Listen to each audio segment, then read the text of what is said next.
antes de entrar con el tema que teníamos proyectado con Fernando Belauzarán, que era el asunto de las fallas constantes con el Tren Maya, tenemos que hablar de lo que está sucediendo en este escenario electoral y de la cantidad de violencia, asesinatos, ataques, deserciones que estamos viendo entre quienes aspiran a los diferentes cargos de elección popular. Fernando Belauzarán, muy buenos días. Muy buenos días, Erika. Encantado de estar contigo, con tu auditorio. Fernando, es que hoy es uno de esos días en que la realidad rebasa lo agendado. A ver, habíamos proyectado contigo platicar del Tren Maya, pero no te puedo dejar de preguntar qué opinas acerca del entorno en el que se está dando este proceso electoral en esta ocasión, con la cantidad de candidatos, candidatas que han sido agredidos, asesinados, pero también en el caso de San Luis Potosí ya tenemos algunos que han dicho mejor no participo por miedo justamente al entorno de inseguridad. ¿Qué es lo que esto representa para nuestro país, Fernando? Sí, mira, lo primero que diría es el costo de ignorar al elefante en la sala. Ya sabíamos el poder del crimen, ya lo habíamos visto en 2021, donde también asesinaron a un número importante de candidatos, algunos los amedrentaron para que se bajaran o que no hicieran campaña, etcétera. Eso ya lo habíamos visto, y por mínima o sea que la mínima responsabilidad del Estado, ¿no?, es en este instante evitar que sea el crimen el que decida las elecciones, ¿no? No es cualquier cosa que sea el crimen organizado el que pueda definir a un presidente de la República, ¿no?, además de gobernadores, presidentes municipales, etcétera.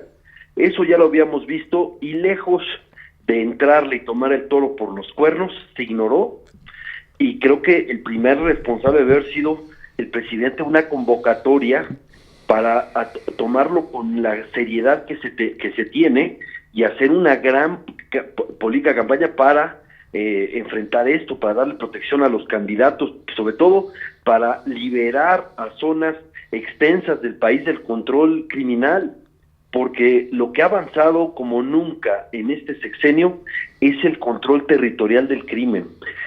Todo el mundo se va con el asunto de los asesinatos, que por supuesto es algo muy grave, que la violencia en la espiral, pero también el problema es cómo se han diversificado y han controlado en muchas y extensas zonas del país muchas labores económicas, claro, desde la venta del pollo, del refresco, de la cerveza, etcétera. Además, por supuesto, del cobro de derecho de piso, en el cual pues ya llegó incluso a la capital del país. Ya es normal, entre comillas, imagínate, normal que cobren derecho de piso hasta el más humilde de los estanquillos, obviamente a todos los informales, etcétera, ¿no?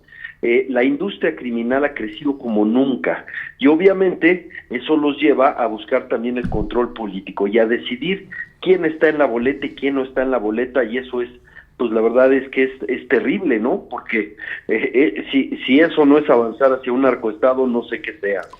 Claro, Fernando, que el asesinato de candidatos pues es, digamos, un síntoma, ¿no?, de una enfermedad mayor que estamos padeciendo como país. Ahora, cuando dices es responsabilidad del Estado mexicano, ¿cómo tendría que estar reaccionando y quién? Porque ayer con el asesinato de esta candidata a la alcaldía de Celaya empezaba el desfile de responsabilidades, ¿no? Y como era una candidata de Morena, pues se lo aventaban al gobierno del Estado y decían el gobierno panista, ¿no? Son ellos los responsables, pero los otros sectores reaccionaban y decían, no, tiene que ver con el gobierno federal, hay un ambiente de inseguridad a nivel nacional, no es Guanajuato la única entidad, etcétera.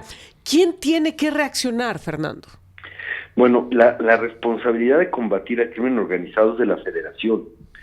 Alguien podría decir, claro, pero primero tienen que determinar que sea crimen organizado, pero es evidente, ¿no? Y son grupos que no hicieron su primera fechoría ahorita, ¿no?, con la candidata. Son grupos que llevan años trabajando en esas zonas. Y el problema es la estrategia fue no confrontarlos.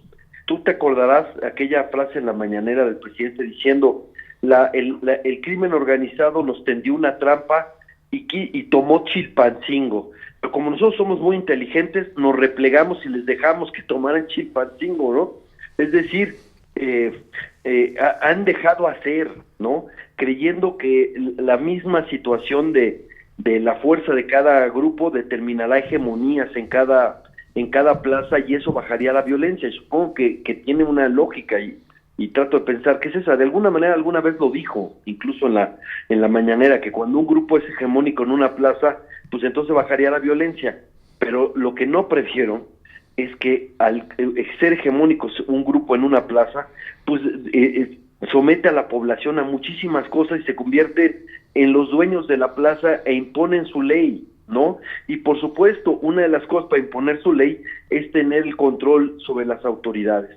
Entonces, esa estrategia de dejar hacer al crimen organizado, de pensar que no es que no es prioridad del Estado, ellos dicen, sino atender las causas, ¿no? Pero imagínate, si atender las causas era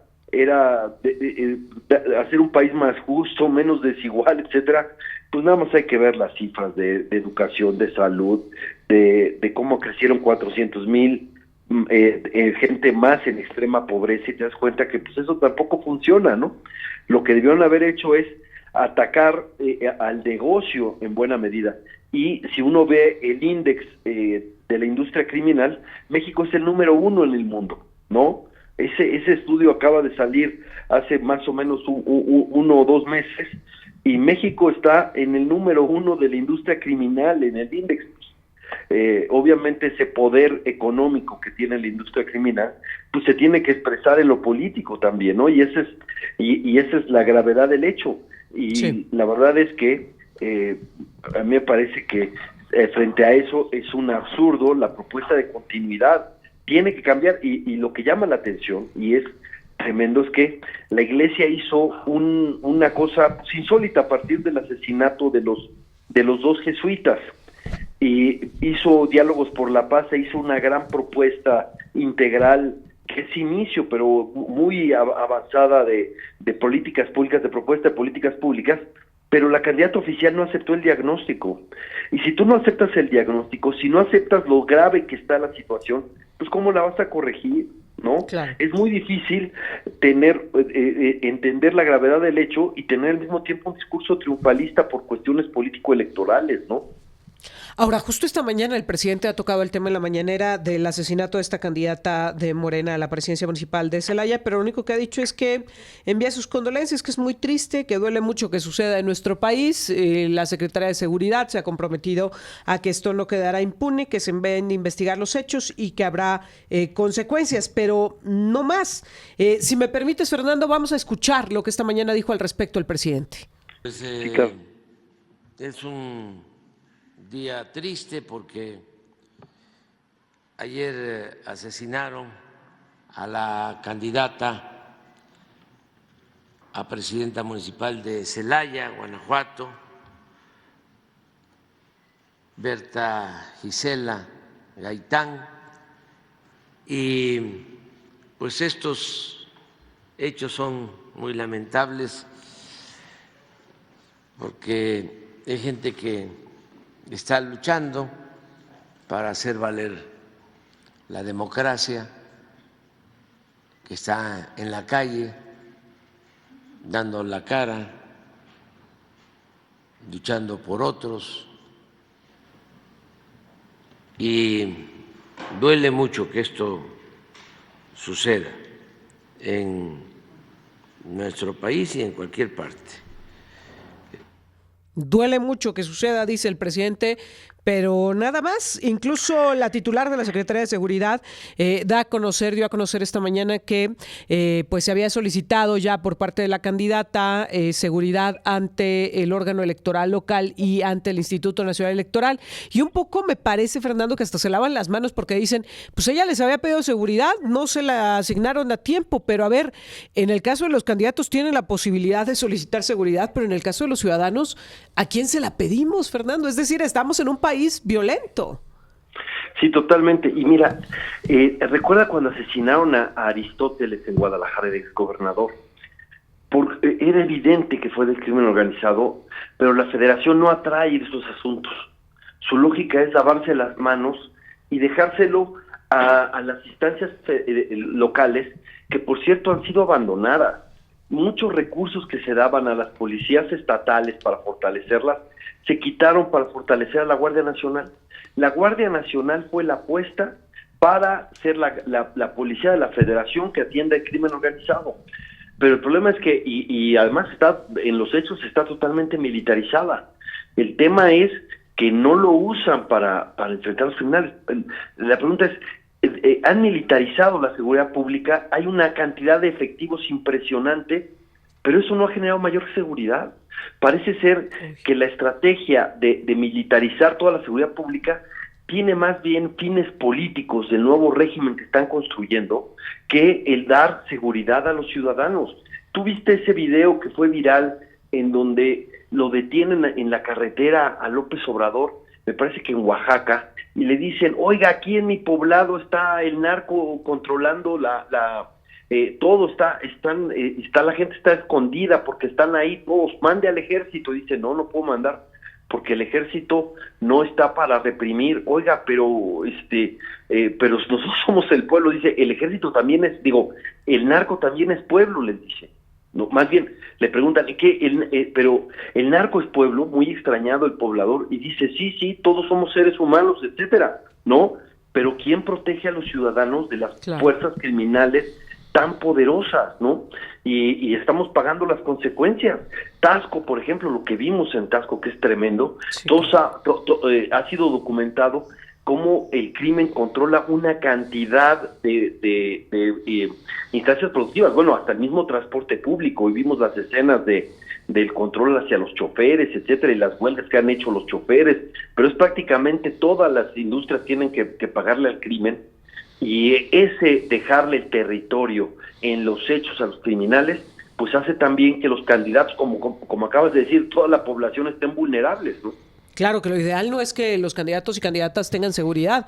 Lo ideal sería que todos tuviéramos la seguridad garantizada para no necesitar mecanismos de protección extraordinarios, que sea medios de comunicación, que sea candidatos, que sea activistas, etcétera. Lo ideal sería que viviéramos en un país donde no se requerían esta clase de mecanismos. Ahora, me llama la atención lo que mencionabas, el tema del ejército, porque el papel del ejército, y esto nos lleva al tema que habíamos proyectado platicar contigo en esta mañana, ha sido diversificado, por decirlo de alguna manera. Hoy los vemos en la construcción de obras, en la operación de aeropuertos, en la vigilancia de las aduanas, en la operación de hospitales, etcétera.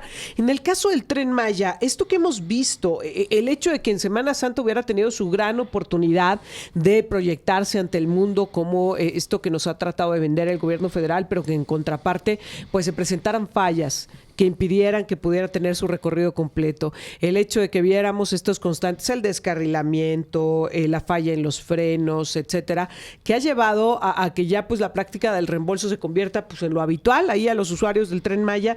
¿Qué es lo que nos está demostrando, Fernando? Bueno, hay un empoderamiento político y económico de las Fuerzas Armadas. Yo tengo la tesis de que se ha fortalecido hacia las Fuerzas Armadas porque la restauración autoritaria que está en curso es dejar a la oposición marginal y testimonial, pero establecer que las Fuerzas Armadas sean como un pilar de del nuevo régimen autoritario. Y eso pues es más o menos el modelo que existe en el bolivarianismo en Venezuela, en Nicaragua, en Cuba. Las Fuerzas Armadas tienen este protagonismo en prácticamente gran parte de las de funciones y servicios, las aduanas, etcétera, para decirte unos que no son cualquier cosa y además los exponen mucho a la corrupción. Lo del Tren Maya, pues el tema es que también eso ha generado opacidad. Han declarado la obra de un tren como seguridad nacional y han ocultado gran parte de la información hasta el 2027. ¿Por qué tiene que ser un tren seguridad nacional, no? Y además no son dados a la transparencia, ¿no? Y es una obra que estaba originalmente presupuestada entre 120,000 y 150,000 millones de pesos y ya van más de 500,000 millones de pesos. Y con una gran opacidad y además con mala calidad el trabajo que se ha hecho para ver lo mal hecho que están los rieles, se ven incluso a simple vista, ¿no? Y es una obra, insisto, de 500,000 millones de pesos, ¿no? Que está así, ¿no? Estas obras han generado pues sobreprecios y el que se lo encarguen en buena medida las Fuerzas Armadas ha generado también opacidad, ¿no? Vemos el caso de Dos Bocas, que iba a costar 8,000 millones de dólares y ya va en más de 20,000 y algunos dicen que va a triplicarse y va a llegar hasta 24,000 millones de dólares. Y lo único que no refina todavía un litro de gasolina, pero la exsecretaria que fue encargada pues ya tiene una cantidad de propiedades que le están saliendo impresionantes, ¿no? Entonces, la verdad es que no ha sido una buena medida contra la corrupción y contra el tráfico de influencias, etcétera. Nadie ha negado, por cierto, la plática de los sobrinos del presidente con Amílcar Olán, que es como el amigo que tenía su lejos en Villahermosa y ahora vende todo y a todos, ¿no? Sí. Y que algunos lo ubican como prestanombres. Pero el caso es que nadie ha negado esa conversación. Y se descarrila, pues que se descarrile. Y no pasa nada. Que se descarrile y les damos una mochadita y todo, ¿no? Nadie se ha atrevido a decir que no son ellos, que eso fue inventado, ya ni siquiera sacaron de la manga esto de que es inteligencia artificial, nada, ¿no? Hemos llegado a tal cinismo, bueno, quizás por eso hasta la candidata oficial tuvo que hacer una propuesta de combate a la corrupción, porque esto ya es, está despacito. ¿Quién iba a pensar que el gobierno de López Obrador iba a ser más corrupto que el de Peña Nieto? Y eso parecía inconcebible. Bueno, pues ya está a la vista de todos, ¿no? Fernando, buenos días, te saluda Edson Pérez. Oye, sí, me gustaría cuestionar esta situación del empoderamiento de las Fuerzas Armadas. ¿Ves tú algún riesgo a largo plazo? Entendiendo que, bueno, a lo mejor la candidata pues del partido que encabezó el entonces candidato, ahora presidente Andrés Manuel López Obrador, podría continuar con este proyecto de transformación. ¿Crees que exista algún riesgo? ¿Crees que puedan ellos, pues ahora sí que hacerle de todo un poco? ¿O cómo ves tú esta situación? Bueno, ya le hacen de todo un poco y regresarlos a sus tareas que les marca la Constitución no va a ser fácil, porque pues evidentemente es un poder real y bueno, se generan una cantidad de intereses importantes, pues que te digo, en las aduanas, en los puertos, en los aeropuertos, etcétera, ¿no? Sí. Claro que no es cualquier cosa. Y ese es una alerta tremenda para nuestra democracia, porque el empoderamiento de las Fuerzas Armadas no es precisamente muy armonioso con la democracia y las libertades históricamente, ¿no? Ahora bien, dicho esto, hay que decir que las Fuerzas Armadas mexicanas tienen una historia de institucionalidad y disciplina al poder civil, ¿no? Entonces eso quizás pues estemos muy cerca de que tengan una prueba de fuego, verlo, ¿no? En Estados Unidos, recuerda que Donald Trump no aceptó el resultado electoral y tuvo que ser pues las Fuerzas Armadas al final de cuentas defendieron la Constitución, pero él prácticamente aguantó hasta el final desconociendo el resultado y bueno, hasta intentó la toma del Capitolio. Afortunadamente ahí las Fuerzas Armadas fueron con la Constitución. En Brasil, Bolsonaro también trató de hacer eso y sus huestes tomaron en Brasilia, te acordarás, instancias públicas, pero el ejército, que por cierto había sido cultivado por Bolsonaro con gran medida, finalmente fue institucional y avaló la Constitución. Pues ya surgió que también hubo ahí una llamada de Joe Biden que yo creo que fue clave para que aceptaran, pero como sea, las Fuerzas Armadas fueron institucionales también en Brasil. Yo espero que en México también sean institucionales y acepten el mandato de las urnas y acepten el mandato de todos y de las instituciones civiles, ¿no? Fernando, pues esperemos que así sea, porque gran parte de lo que genera preocupación hoy día también es esta parte, ¿no? De cómo vamos a despertar el 3 de junio, en qué país nos vamos a encontrar, con qué garantías, con qué certezas de democracia, de civilidad, de gobernabilidad, y creo que este es un tema que tenemos que volver a platicar muy pronto. Te agradezco como siempre, Fernando. Sí, claro, porque combatir al crimen tan poderoso en un país polarizado pues siempre es más difícil. Debería ser una política de Estado que nos una. El verdadero enemigo de todos es ese crimen que atenta a las libertades de todos. Muchas gracias, Erika, un fuerte abrazo. Al contrario, como siempre, muchas gracias. Fernando Belauzarán platicando con nosotros esta mañana.